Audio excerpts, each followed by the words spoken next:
اعوذ باللہ من الشیطان الرجیم، بسم اللہ الرحمن الرحیم۔ عبد القیس کا وفد جب حضرت صلی اللہ علیہ وآلہ وسلم کے پاس آیا تو آپ نے پوچھا کہ یہ کون سی قوم کے لوگ ہیں یا یہ وفد کہاں کا ہے؟ انہوں نے کہا کہ ربیہ خاندان کے لوگ ہیں۔ آپ صلی اللہ علیہ وآلہ وسلم نے فرمایا، مرحبا اس قوم کو یا اس وفد کو، نہ ذلیل ہونے والے نہ شرمندہ ہونے والے، یعنی ان کا آنا بہت خوب ہے۔ وہ کہنے لگے، ہے اللہ کے رسول، ہم آپ کی خدمت میں صرف ان حرمت والے مہینوں میں آ سکتے ہیں، کیونکہ ہمارے اور آپ کے درمیان مضر کے کافروں کا قبیلہ آباد ہے۔ پس آپ ہم کو ایک ایسی قطعی بات بتلا دیجئے جس کی خبر ہم اپنے پچھلے لوگوں کو بھی کر دیں جو یہاں نہیں آئے، اور اس پر عمل درآمد کر کے ہم جنت میں داخل ہو جائیں۔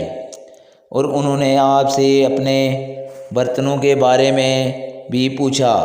آپ صلی اللہ علیہ وآلہ وسلم نے ان کو 4 باتوں کا حکم دیا اور 4 قسم کے برتنوں کو استعمال میں لانے سے منع فرمایا۔ ان کو حکم دیا کہ ایک اکیلے خدا پر ایمان لاؤ۔ پھر آپ صلی اللہ علیہ وآلہ وسلم نے پوچھا کہ جانتے ہو ایک اکیلے خدا پر ایمان لانا کا مطلب کیا ہے؟ انہوں نے کہا کہ اللہ اور اس کے رسول ہی کو معلوم ہے۔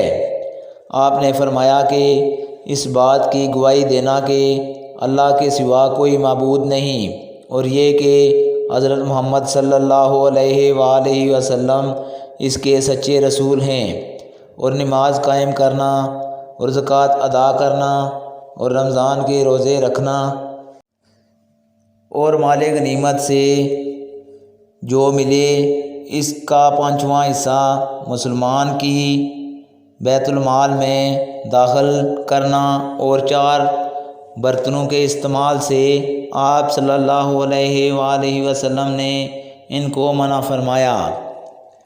سبز لاٹھی مرتبان سے اور کدو کے بنائے ہوئے برتن سے، لکڑی کے کھودے ہوئے برتن سے اور روغنی برتن سے، اور فرمایا کہ ان باتوں کو حفظ کر لو اور ان لوگوں کو بھی بتلا دینا جو تم سے پیچھے ہیں اور یہاں نہیں آئے ہیں۔ صحیح بخاری حدیث نمبر 53۔ آج کی ویڈیو دوستو اتنی، اگلی ویڈیو میں آپ لوگوں سے ملاقات ہوگی، تب تک کے لیے اجازت دیجیے، اللہ حافظ۔